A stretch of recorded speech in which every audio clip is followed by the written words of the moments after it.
plenary 1. And for this particular session, we'll be looking at the key aspects of University of Ghana Innovations Entrepreneurship ecosystem. The Vice Chancellor set the pace. She highlighted some of those aspects, but now we are going to get deeper insights on how the university is progressing on innovation and entrepreneurship system. And this session is going to have one presenter, and this is Professor Felix Asante, Vice Chancellor for Research, Innovation and Development at the University of Ghana.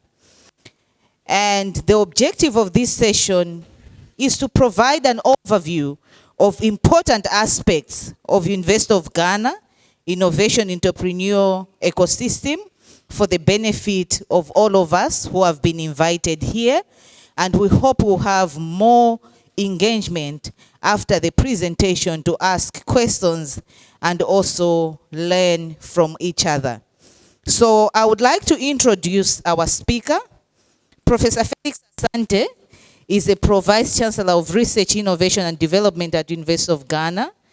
Prior to this appointment, he served as a Director of Institute of Statistics, Social and Economic Research here at the University of Ghana. That's from 2013 to 2019. He also served in various capacities at that institute as a Deputy Director from 2011 to 2013, and also as the Head of Economics Division from 2007 to 2011. He was a member of a grant review committee of the Board of Alliance for a Green Revolution in Africa, Agra, Kenya, from 2017 to 2023. And Prof. Asante is also a board member of International Center for Evaluation Development, ICED in Kenya. He is a co-chair of International Scientific Advisory Board of German Institute for Development and Sustainability in German under the Federal Ministry of Economic Cooperation and Development. In 2007, Professor Asante became the first Ghanaian to be inducted into the DAD-sponsored African Good Governance Network under the patronage of former President of Federal Republic of Germany. He is an immediate past president and member of Ghana Association of Agriculture Economics and International Association of Agriculture Economics. I think he serves a lot of board duties. So kindly join me in welcoming Prof. Felix Asante for this key presentation. Thank you very much. From experience, I've armed myself. So I have a paper presentation, I have my laptop, and then the monitor. If any of them fail, you can count on me, I'll continue. Thank you very much for the introduction.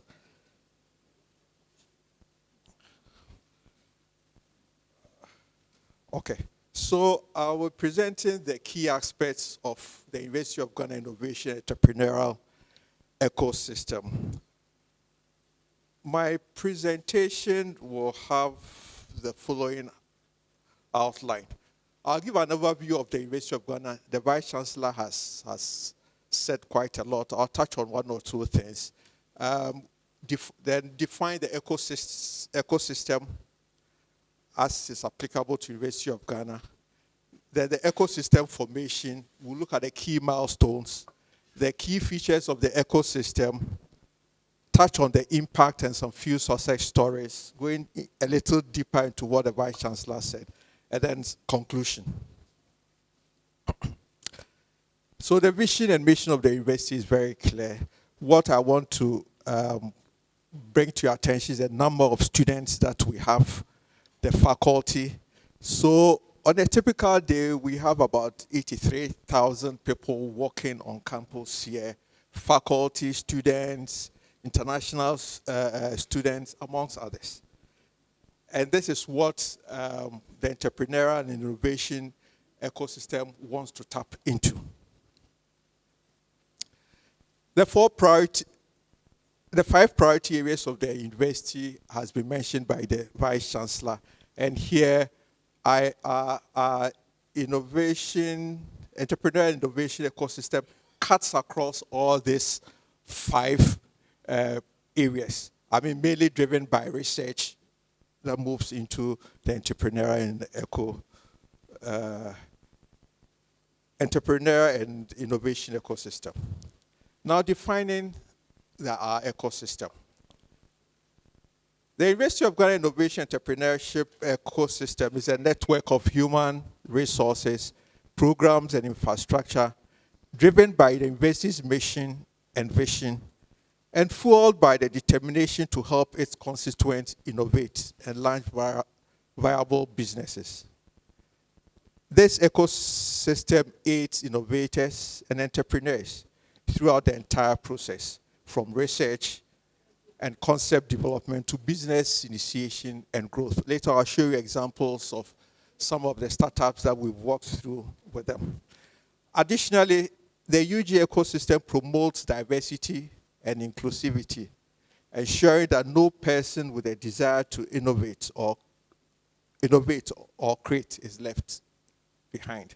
So with the Actify, the Vice Chancellor talked about, we had some physically challenged students also being part, and we are very, very conscious of that.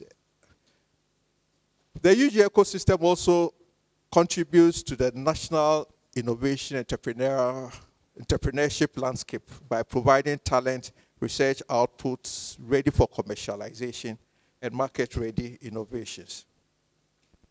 So this is the path that the University of Ghana tries to follow in our innovation entrepreneurship.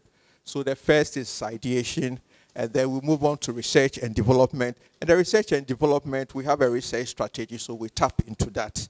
The concept, the proof of concept, transition to scaling, and then sustainable, making the scaling up sustainable. And for each of these phases, we walk through with the faculty or the student who is involved in that innovation. Now, the formation of the ecosystem. I mean, we've not achieved this overnight. It's been a process. And maybe let me also, as a premier university, we are the only university with a pro-vice chancellor responsible for research, innovation, and development. I know other sister universities in Ghana is trying to follow, but they should come and see us for us to show them how we did it. So in 2008, the University of Ghana established a research fund. So every year, the university gives out a little over 1 million cedis to faculty to do research. And these are in areas related to our strategic plan. In 2010, the Office of the Research, Innovation, Development was established with a pro-vice chancellor heading it. The Institute of Applied Science and Technology was established in 2012. And then the university adopted an IP policy in 2014. The IP committee became operational in 2016, and the committee reports to the academic board, which is the highest decision-making body of the university. So it's very, very important. And we have membership from the Attorney General, from our legal office, and then faculty members. In 2016, the first patent was filed. In 2019, the Kofi Annan Enterprise Hub under WACI was established. In 2019, IST, that is our Institute for Applied Science and Technology, also started with a hackathon supported by GIZ.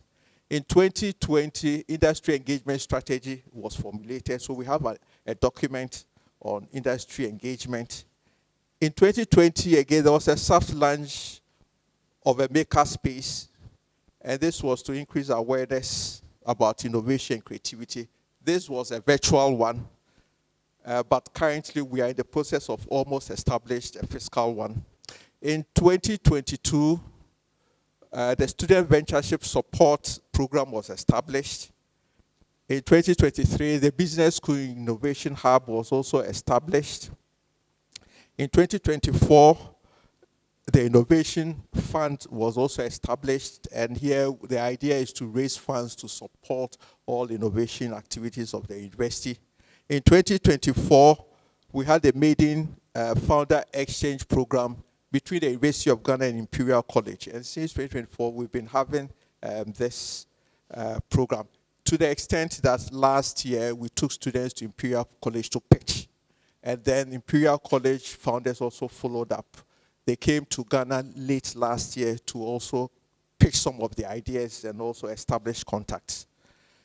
In 2024, the university took a decision to convert the Office of Research, Innovation and Development, which was the administrative wing of research and innovation, into a directorate. So now we have a research and innovation directorate headed by a director. And then in 2024, we now have a fully established innovation unit. So we've gone through a whole cycle, and we've been learning from our mistakes till we created the directorate, and now we have a fully fledged innovation unit, and with a deputy director for innovation under the director being responsible for the activities in the unit. Key features of the ecosystem. So we have these 5 main pillars: policies and systems. The second is research and development. The third is advocacy and programs. Fourth is infrastructure and resources. And the last, facilitation, promotion, and community engagement. I'll touch briefly on each of them. I won't go too much into details. The slide will speak to itself. So under policies and systems, the university works closely with government entities responsible for innovation and entrepreneurship. And it's the Ministry for Environment, Science, Technology, and Innovation. We also work closely with the Ministry of Communication, Digitization, and the National Entrepreneurship Innovation Program. So whatever we do in the university aligns to the direction in which the government of Ghana wants to move in. So in the areas of innovation as a country, and there are policies being developed in the country. So currently the country has an STI, Science, Technology, Innovation Policy. There's a draft startup bill, and currently there's a process going on to develop a Ghana Innovation Bill. And for the committees, University of Ghana, through the Directorate for Research and Innovation, has a representative in the committees trying to put these documents together. At the University of Ghana, we have the intellectual property policy. We have a committee and we have a policy guiding it. And then we also have an innovation policy, which guides the ecosystem. And it's very, very important. And these policies are on our website, and that is what guides faculty at the university in what we do.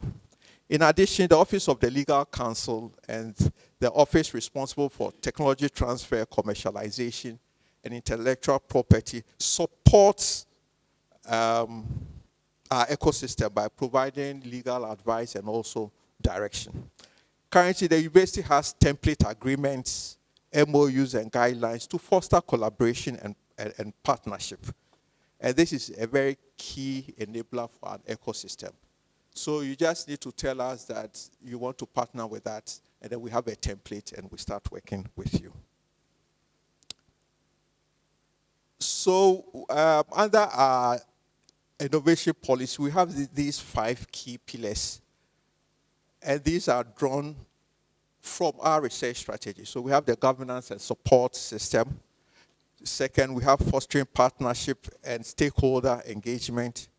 Third, capacity building and recognition. 4, innovation, infrastructure, and accessibility. And then the last, transparent engagement and communication. Now, under Pillar 2, which is research and development, the ecosystem promotes demand-driven research that ensures outcomes are relevant to the market and will be applied by existing businesses. And this is very, very key. applied by existing businesses. So we try to come up with startups that addresses developmental needs of the country or the university. There's also creation of knowledge base and well-researched business ventures. There's robust research facilitation platforms and processes to push technology transfer to fuel the innovation and entrepreneurship system. And then lastly, alignment of the ecosystem thematic areas along the lines of the University of Ghana research strategies. And for the University of Ghana research strategy, our current, as the VC said, this is the maiden research strategy. It's from 2024 to 2029. And we've done it such that it also conforms with the period of the strategic plan. And this is supposed to address the impactful research, which is our second strategic pillar, and also help in supporting the other 4 areas of our strategic plan.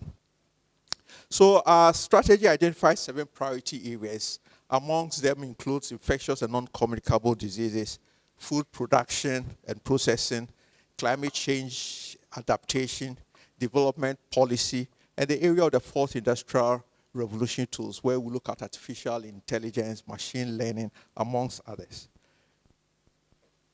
Our strategy also integrates cross-cutting issues such as the nature-based solutions, gender diversity, social inclusion, and engagement with industry and external stakeholders. So with our 7 priority areas, we encourage multidisciplinary approach, and also we make sure that it integrates the cross-cutting issues that I've just stated. And this go hand in hand with our innovation policy. Now, the 3rd pillar, which is entrepreneurship, advocacy, and support programs. Here, we address it from 2 levels. The university-wide level in terms of advocacy and programs, and then the college and unit level initiatives. So at the university level, we celebrate Intellectual Property Day. We have sensitization programs across the 4 colleges. We have student ventureship support programs, and then social entrepreneurship. And here we focus on UG supporting ventures that addresses social challenges while ensuring financial sustainability.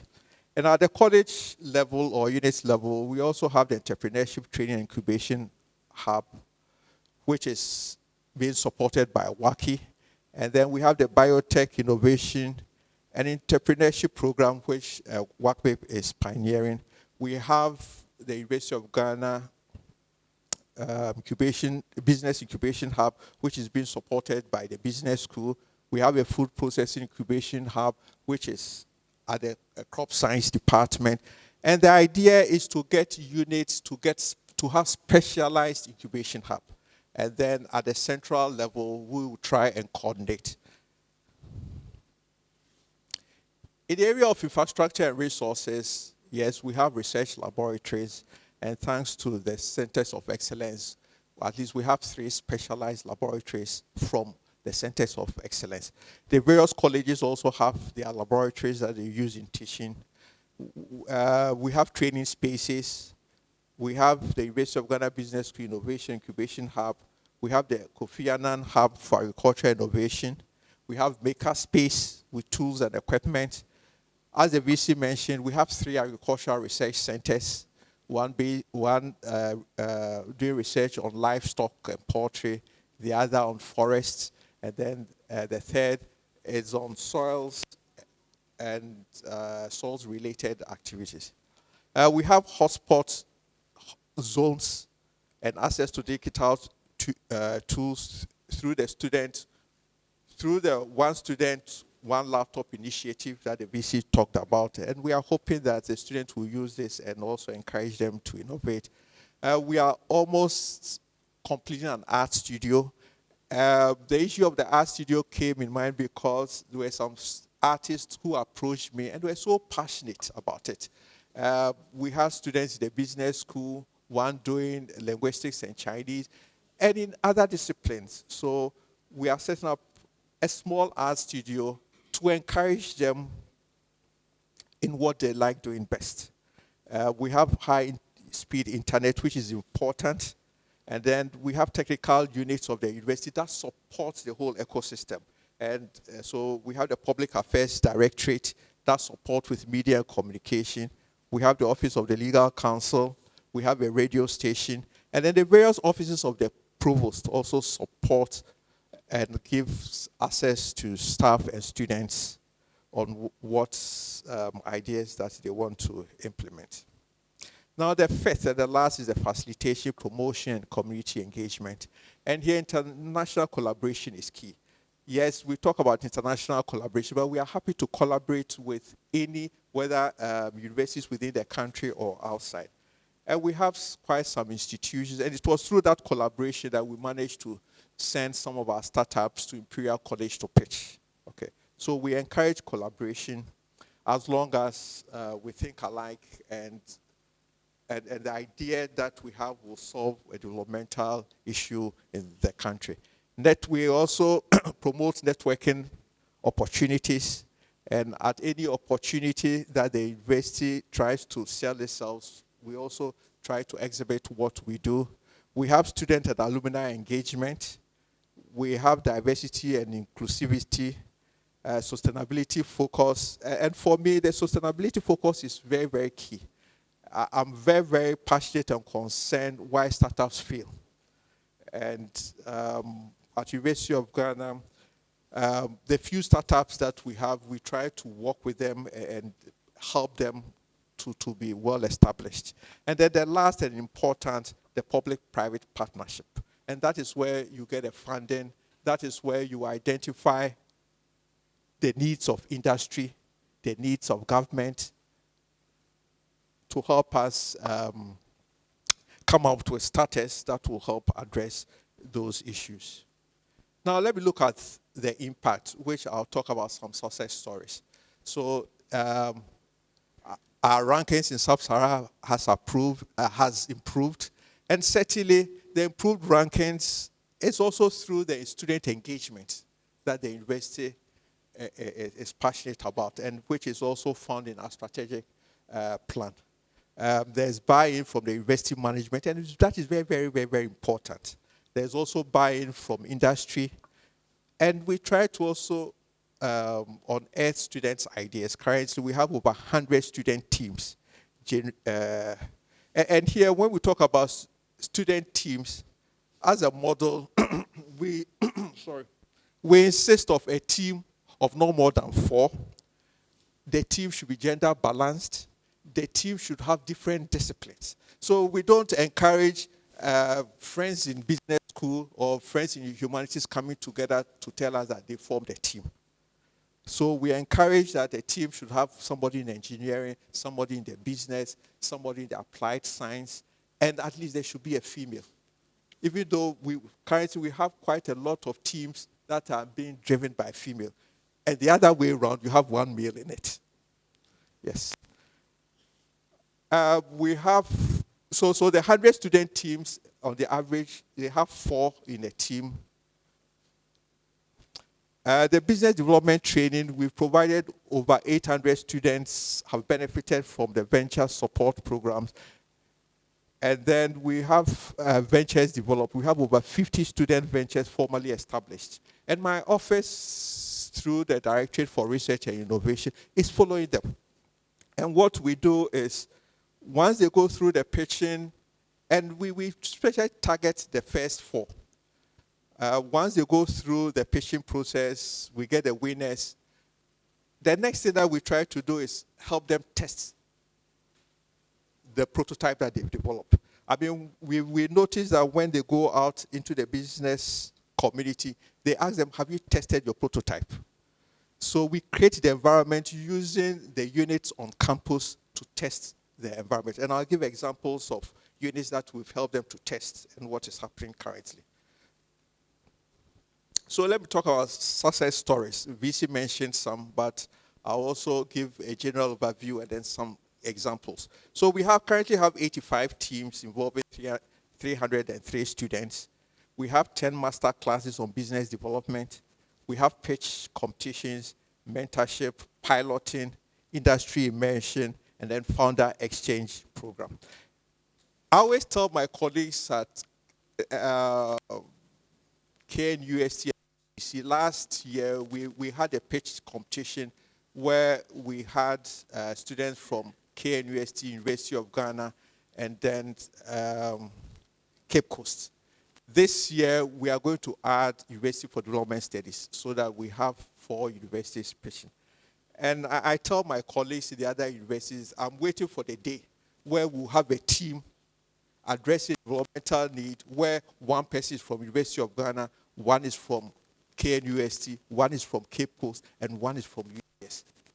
So that we avoid the case of competing amongst ourselves, but come out with ideas which will help address industry needs and global needs. The last is the Actify program, which we started last year. We had 7 artists. We had 4 master classes. We collaborated with a private sector, the Bouquet Foundation, who is into art, and they supported us with the art residency. We concluded with an exhibition, and it went very, very, very well. And we are helping the students after the exhibition to sell their artworks. Okay, so specific success stories. So from the West African Center for Crop Improvement, we have the Entrepreneurship Training Incubation Program. They've trained 20 young agribusiness entrepreneurs in 4 teams, and we will keep on monitoring them and provide the support that they need, at least from the university level. We have the Wagbeck Biotech Innovation Entrepreneurship Program. Here they had 10 teams incubated in 2024, and we are also monitoring them and also seeing how best we can have. I'm waiting for the day when we'll have startups and these business employed and their colleagues, and that is the dream and the vision for the university. We have AquaMet, and this is a young company leveraging cutting-edge technologies. And the nice thing is that they are using an enterprise resource planning software that enables fish farmers to reduce losses of fish and wastage of resources. Currently, the company is serving over 120 fish farmers in Ghana, and they plan to move into the sub-Saharan Africa. We have Frederick Care. This is a team of young guys who are using artificial intelligence in the livestock and poultry industry. We have AgriMecab, and here they are working in partnership with one of our research stations responsible for livestock and poultry to transition into commercial operations. And what we did is we allowed them to pilot what they are doing at our research center. And now they are at a stage where they are moving into commercialization.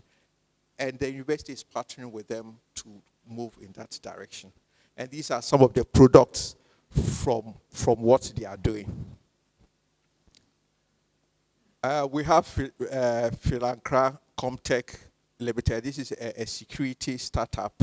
And they are interested in providing security for communities. So with this particular startup, we allowed them to pilot at the University of Ghana Basic School and also at the graduate school in terms of their digital technologies, their response rate at our security systems in case there's a panic or there's an issue. And the piloting also contributed in making them successful when they went in for the African competition, because they could prove that the startup or whatever the technology that they've developed works, and it's very, very important. Then the last is the art, which is very young. We've had the first cohort. What we are going to do is, so from the fashion designers, we're also going to take them through the master class so that what they are doing becomes more of a perfect.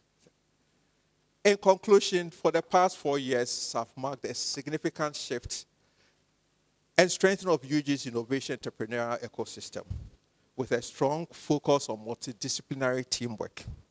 With a total population of over 80,000, we aim to tap into at least 10% of UJ's constituents through increased awareness creation over the next 2 years.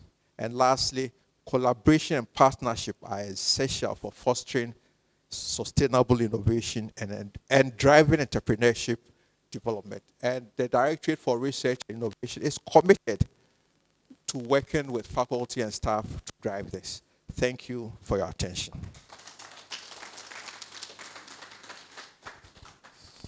Thank you very much, Professor Asante, for this detailed presentation, sharing with us how the University of Ghana is managing the research, entrepreneurship, and innovation from policy development, infrastructure support, leadership buy-in at university level, and also getting resources to support and working in collaboration with all departments and the centers for all the work they are doing under that component so that we can position the university at global level. So thank you for this highlight.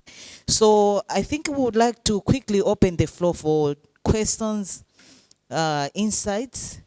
Of course, we are behind time, but we'll have more sessions along the way.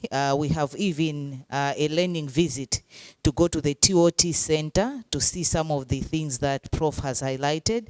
We'll go to the centers to see the hubs and also have access to their policies. But if there are burning questions and areas of clarification, we can take up few quickly. If there are questions, you may raise your hand. Questions, comments. I think I see two hands. I'm Ibrahim Ahmed Rufai from Bayero University, Nigeria. I want to congratulate the DVC for the wonderful presentation. I'm most interested in how you handle issues to do with policy implementation, in particular the intellectual property policy, implementation and handling of issues related to that. Thank you. Thank you very much. I think we had two hands in the middle. Bonjour, je suis M. Corré, donc le responsable de l'incubateur central de l'INPHB. Donc je disais que le professeur a parlé des incubateurs. Donc l'INPHB Côte d'Ivoire. Le professeur a parlé des incubations spécialisées. Et il a parlé aussi de la centralisation de ces centres d'incubation centralisés. Alors, je voulais savoir concrètement comment ça se passe, la centralisation de ces incubateurs spécialisés. Merci. Merci beaucoup. There was another one there. Good afternoon, all. Thank you, Prof, for the wonderful presentation. I have a question. We're on patent search. As much as we are interested in research patent or intellectual property protection, in the case when we have a research breakthrough and maybe the researcher is not able to have a patent search to ascertain whether that has been discovered already or has been patented by another person, then we are trying to avoid duplication of patent or intellectual property protection. So is it the TTO office that is able to go into finding the patent search or the researcher that is responsible to check whether that has been done by another person to avoid duplication of research work? Thank you. Thank you very much. There's a hand there. And then last three, 1, 2, 3. Thank you, Pro Vice Chancellor, for the presentation and the insights you provided. We know that the whole essence of innovation is to meet human needs, and the industry is very key in propagating innovation. So just to find out, to what extent do you interface with industries that may really need the products, particularly from the angle of commercialization? Because I know I think our challenges are all similar with regards to funding from universities, even though you have some fund. So, how do you interface with industry? Do you actually go out, looking for them? Do you have relationship with them? Do you talk with them when you are going towards certain products? Thank you. Thank you very much. We've taken note. So we have two here, and the last one will be Professor here. Bonjour à tout le monde. c'est professeur Samba Silla, CIA, les CIA du Sénégal, de l'UCAD, l'Université Cheikh Anta Diop de Dakar. Je m'adresse au présentateur de tout à l'heure sur la mise en place des écosystèmes entrepreneuriaux. Il y a tout un processus. Moi, je veux savoir s'ils ont eu des échecs dans la mise en place de ce processus entrepreneurial, s'ils ont eu des échecs et comment est-ce qu'ils ont pu gérer les échecs. Merci. Thank you very much. I think we have last two. Thank you very much. My name is Dr. Ayodele Shitu from University of Lagos. He has asked one of my questions. How have you been able to cope with the failures and the strategies? Then the second question, as a follow-up to it, I see that you're strong on awareness of this entrepreneurship and innovation across the campus. What specific strategies or framework did you use and implement? Thank you. Thank you. And here? Bonjour, je suis Mohamed Yahya de l'Université Abdou Moumouni. Je suis responsable de la cellule innovation. J'ai une question, vous avez parlé de collaboration. On sait qu'au niveau de la recherche, les enseignants interviennent, les étudiants, des fois des contractuels et même des chercheurs associés. Dans la commercialisation, comment vous faites le partage? Est-ce que c'est l'université à tel pourcentage, les étudiants? Comment vous avez organisé ça dans votre politique?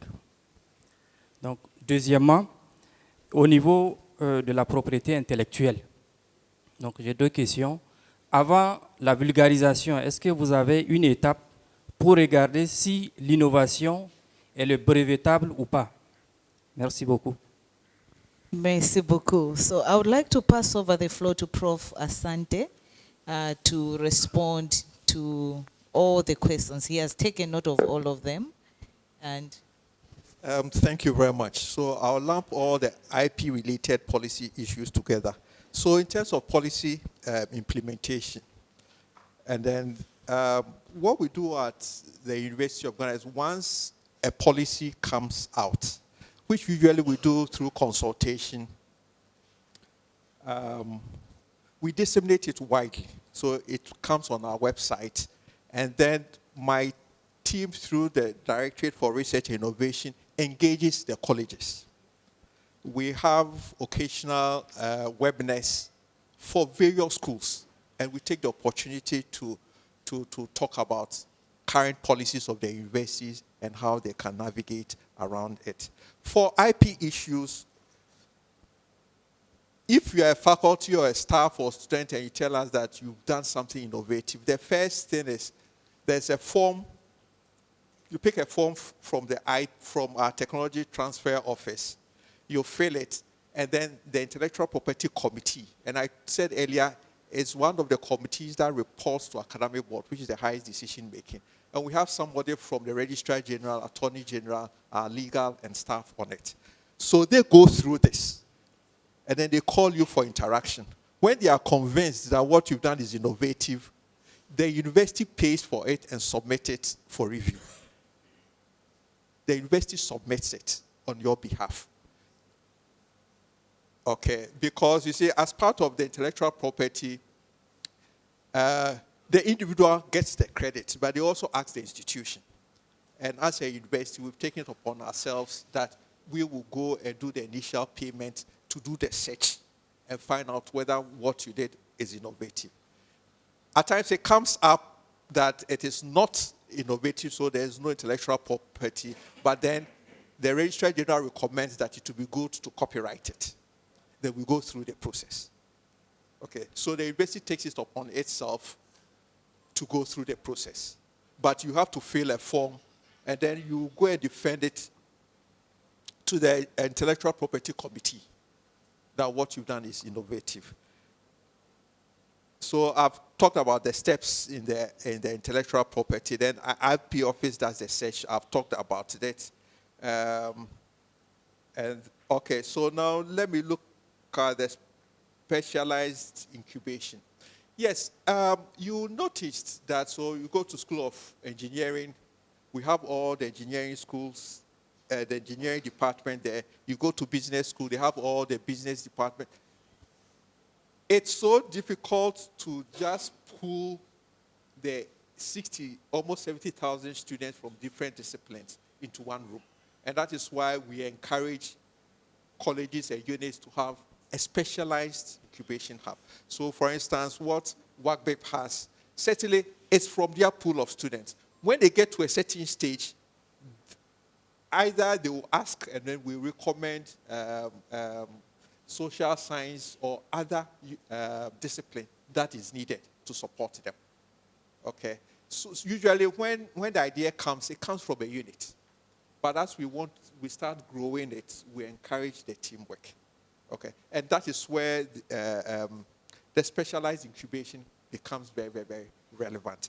At the central level, what we do is we organize the pitches. We have some few pitches that we organize, and that cuts across colleges. And that is an opportunity for the students and faculty, the various colleges who have ideas and are working within their units to come together to pitch. So the central one is more pitching at the university level. Okay. So that's the difference between the specialized and then what we do at the central. And at the central also, we try to create the opportunity for the startups to network. So the example was the Imperial one. We drew people from the various units who've passed through our pitching, and then we selected them for that. Interface with industry. When we are organizing the pitching, we bring people from industry to come and listen, and then also see if they're able to take on board some of the new ideas. We have a list of industry partners that once a while, through various functions on campus, we invited them. So we engage them. We don't wait for only the pitching. We engage them in other things. So on the day of the pitching, they know what University of Ghana is doing, and they are willing to come. The assessors for the pitching are also industry players. We don't use University of Ghana staff. Even if we use among 4 of the assessors, 1 maximum from the University of Ghana. But we use industry players to assess what we do. Implementation of the process and then the failures. Oh, certainly. I mean, you start with 60 teams. We shortlist to 23. And then after pitching, 4 teams win. And then others on the way fold up. Yes, we expect that. But we also try to understand why it didn't work so that we learn from the mistakes. Some of them, one big issue that we have with the student group is now they call themselves CEOs. So somebody says, I'm the CEO. The person is a biomedical engineer. He or she came with the idea, but he's not a good communicator. He is not a good business person. But because he's a founder, he always wants to speak in functions. And we try to educate them. So you notice that some of the startups that fail have that challenge. And we encourage them that the team, you should have a very good communicator, a very good business person, a technical person, so that as you go around, the good communicator will tell the story. The technical, you answer. But we have a system where the founder tries to grab everything and doesn't let go. Okay? And that was why we insist that there should be a team of 4 from different disciplines. So that is a lesson that we learned and we are trying to roll out. So there are failures. But for me, I tell myself that let us encourage as many. When they drop, you have some left and you move with them. There are some also. Recently, we finished our challenge. The first 3, we're giving them money. We told them that register, open an account in the name of the business so that we transfer the money. That has taken about 4 or 5 months because the so-called owner of the startup doesn't see why the money should go into like a company account where 2 of the 4 team members will sign. Okay. So these are issues that we are grappling with, and gradually we sensitize them on the importance of having that. There are some of the young startups, you tell them that, oh, I have the money, give me 50% of the company and I'll fund everything. And they said no. And I've been telling them that what is in your head, no businessman can take it. But you need the funding. So you need to find a way of opening up so that you can get the funding. So these are little challenges, and I'm sure most of us here in our countries, the young startups, it's a similar thing that we are going through. And we are working on the young startups. So failures, yes, but like I said, get a good number. As you go, they drop. But you learn from why they dropped so that you can improve upon what you do. Strategies for awareness. Yes, so in terms of awareness, we've drawn, or we try to bring the units on campus responsible for communication. So we have a radio station, Radio University, they are always with us.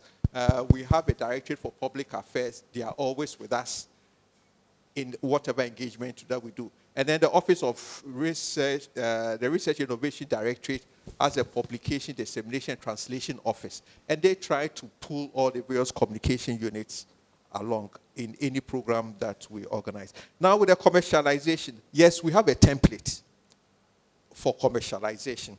That is also another difficult area. Because for the young startups, I tell them that you partner with the university, let the university help you with negotiation, and then they start pulling back because they think the university will take over.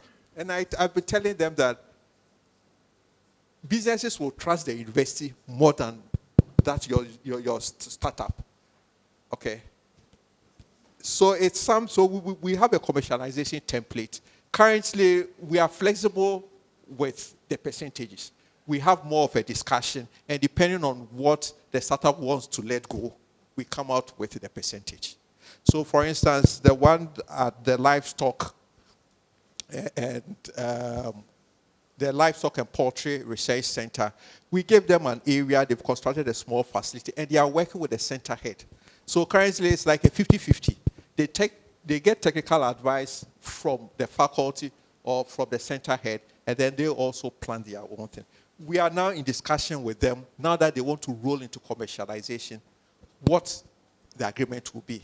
And I'm hoping that the agreement will be between the livestock and poultry center and then that business.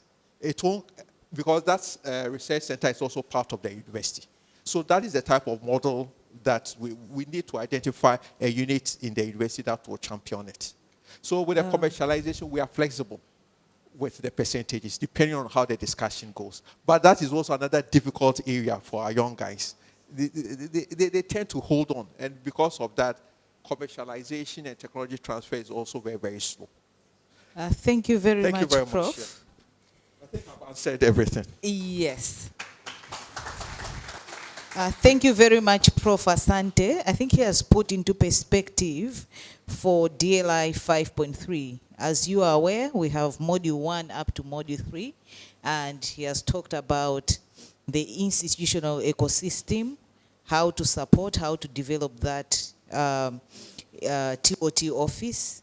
He gave us the timeline for their development of that office and how they have been managing to coordinate the whole ecosystem here at University of Ghana. So we know some centers were still struggling to see themselves, how do we take this TOT into the institutional environment so that it's now part of the institution? Because you require staff to be recruited.